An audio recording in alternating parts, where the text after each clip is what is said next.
Le président du Sud-Soudan ordonne le retrait de ses forces de la frontière avec le Soudan. Les accords de paix de 2005 ont reconnu la limite régionale entre le sud et le nord du Soudan de 1956 comme frontière internationale en cas de séparation. Mais le Sud-Soudan est devenu indépendant et la frontière de 1800 km qui sépare les deux pays n'est toujours pas complètement définie et délimitée. Ce mardi 26 janvier 2016, le président Salva Kiir Mayardit a ordonné aux unités de son armée de se retirer de leur position à la frontière avec le Soudan. Les troupes devront s'éloigner d'au moins 8 km de la frontière commune du 1er janvier 1956, conformément aux termes de l'accord de paix global de 2005. Les frontières doivent rester calmes pour le bien des gens qui y vivent.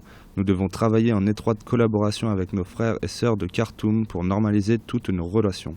Le chef de l'État soudanais a également exprimé son espoir que le président soudanais Omar al-Béchir répondra favorablement à cet appel et ouvrira les frontières communes pour les communications, les échanges commerciaux et les relations.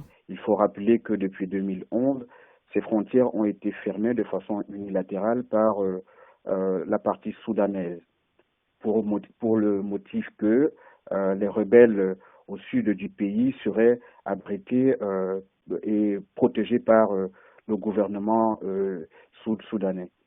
Donc le fait pour le président Salva Kiir d'amorcer le processus de normalisation vise à montrer à l'autorité soudanaise qu'il y a une bonne foi de ce côté-là et que si le message est bien reçu par le président Omar el-Béchir, il y aurait certainement une normalisation des relations. Il faut aussi se rappeler la normalisation de la relation entre le Tchad et le Soudan qui a fortement contribué à stabiliser le pays. Je pense que si cet exemple a été une réussite, ce serait également une bonne chose pour les deux pays.